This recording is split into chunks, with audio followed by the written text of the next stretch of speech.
This is the best of the week on Relevant Radio. Let's go to Randall now in St. Louis. Good morning, Randall. Morning. My question is, if there's about 10% of the children in the United States who are hungry, and I appreciate your concern about abortion. However, if we've got 10% of the country's children already facing a lack of food security, why would we want to add more to that? Add more what to that? Add more children. Well, I wonder how you'd answer this question, Randall. Which do you think is worse, to let a child go hungry or to kill that child? I think that's comparably worse, because you're basically killing them slowly without proper nutrition.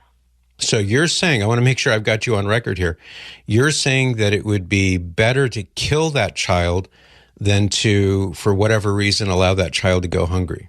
You're saying that, actually? Let me slightly adjust that. Okay. Once again, a supported child is much, much better than an unsupported child. How's that? Sure, that's true. But you're bringing up the issue of abortion, which involves the direct killing of that child in the womb. So I just want to make sure I understand, and really I want to make sure you understand what you're really advocating for. It sounds to me like as big of a problem as child hunger is, and it is a terrible problem that we should work on, you would prefer to kill the child rather than run the risk of that child maybe going hungry at some point? Are you serious? To me, your stance or your approach is different than I would word it, obviously. And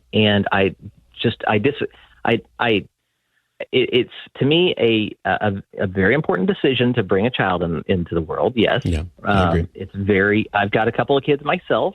When our first was on the way, we had some tests done, and I was like, well, these tests are interesting and all, but what exactly are the results? And this is about 10 years ago. What is, if they come up positive, it was like and you may know what I'm talking about, DSM-13, is that correct? Or I think so. Yeah.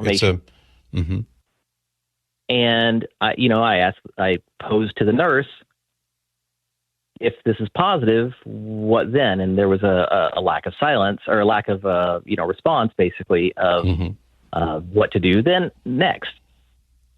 Because nobody really wants to say the words, let's kill it. I mean, that's the reality of it. I could understand why there'd be that awkward silence. Let's kill this unborn child rather than run the risk of there being a problem. But I mean, I personally, I can't understand how any compassionate human being could take this position and choose death over the possibility of a problem with hunger. As bad as that is, it's far less bad than being killed. Well, I disagree. I mean, I heard you say that it was heinous to have slavery, 100 years, 150 years ago, whatever, but that at least the person was surviving. I personally disagree with that. I don't think... You don't think it was heinous? That slavery was heinous? No. Oh, come on. You know better than that. I'm not saying that by any stretch. I'm saying that slavery is bad. I don't think abortion is worse. You said abortion was worse. So which is worse, enslaving somebody or killing that person? A miserable life, I don't think, is worth living. Why should your opinion, Randall, in any way be the determinant over whether or not some innocent person lives or dies? Why should that person have to die just because you don't think his life is worth living? I think I could say the exact same thing back to you. Say it. I mean, that's a question I'm asking you. I don't hear an answer. I mean, why should you determine whether or not an innocent person gets to live or not just because you don't think his quality of life would be up to your exacting specifications? Why? Why should you have that power?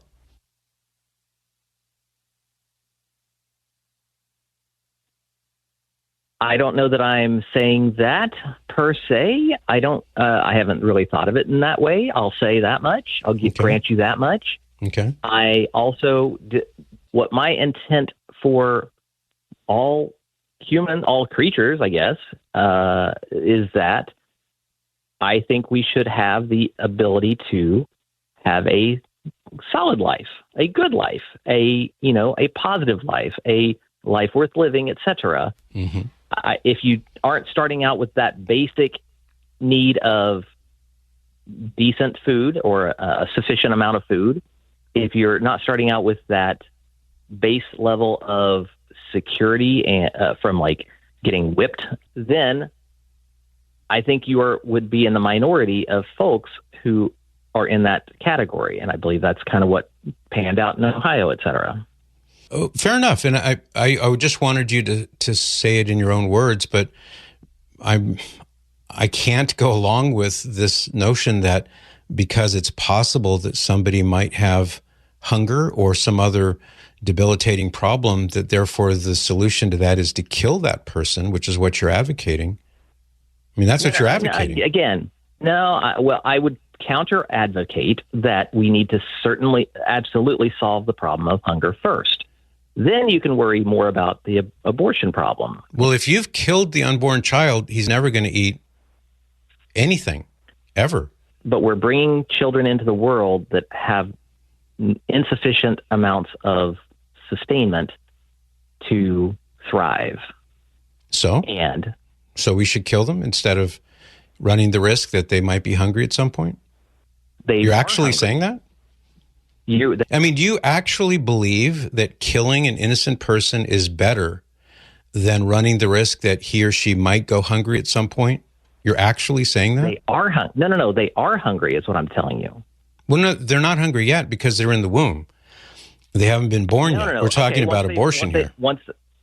If you're in the womb, you haven't had a hamburger yet. You're living off of your mother's production of nutrients for you. So these children who are in the womb, you're advocating killing them because they might go hungry at some point in the future.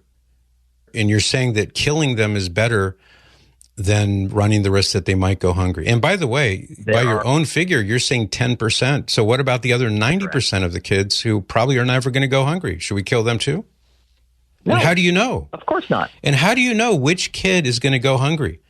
Let's say you've got 100 moms who are pregnant. How do you choose, if you want to prevent 10% of them from going hungry, which 10 of them do you kill through abortion? I'm not arguing any of this. You're complicating the argument of... No, you're the one who said, let's rehearse, about 10% of the kids in the U.S. live with hunger. That was your leading premise. Live with hunger. Right. Yes. Okay. So if we take that figure and say, let's look at 100 women who are expecting a baby, which of those 10 out of the 100, the 10%, do you kill because they might go hungry? How do you make that decision? I don't make that decision. The mother does. Well, what I'm saying is, you're advocating for abortion of, I'm assuming, only maybe 10%, because the other 90% are going to have, 3 square meals a day. But how do you determine which of those 10% should die? No. They have the option. If the Ohio thing had not passed, they might not have the option. Presently in St. Louis, my wife had a technical abortion.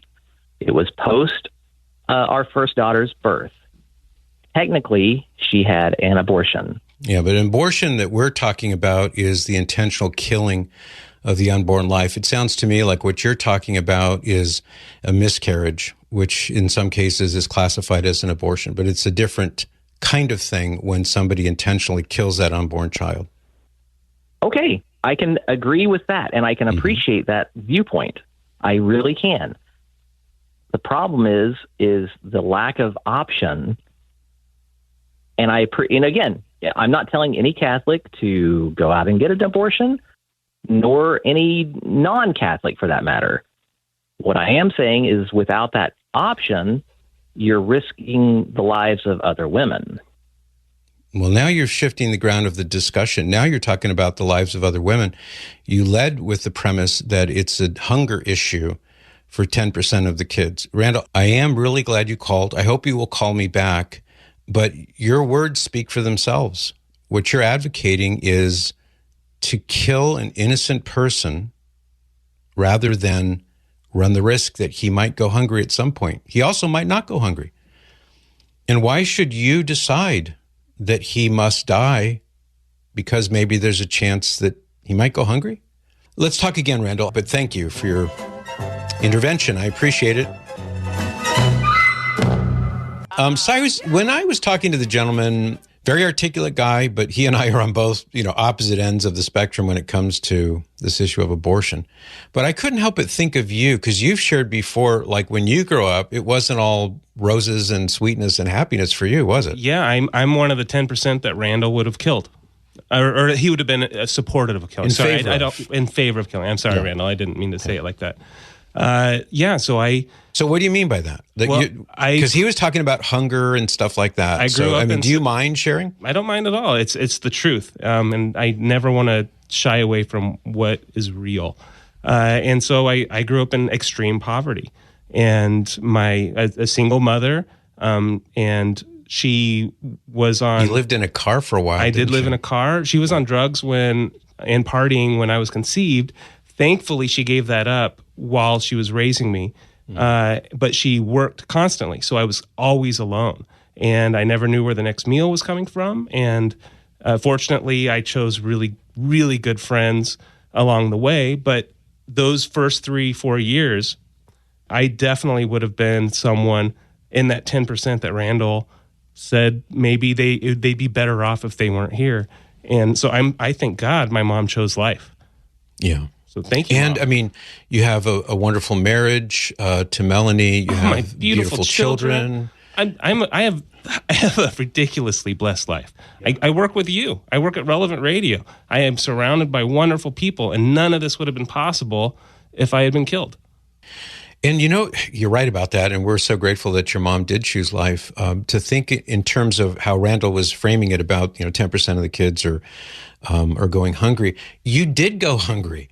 I did go hungry. But your life is a success, and we do go through. Some people more than others, obviously, go through difficult times, and they suffer deprivation as you did. I've never lived in a car. Thank God my parents always had the wherewithal to put a roof over our heads, but you made it. You're a survivor, and you have a wonderful life to show for it. But what a hideous thing to imagine that there are probably the majority of people in this country now who would favor aborting you just because you might go hungry at some point, which you did. But look at you now. I mean, it's mind-boggling to me that people would look at it that way. Yeah, so I can never agree with someone with Randall's position. Life is sacred. The thought process doesn't pan out. It really doesn't. Right. I think you're proof of that.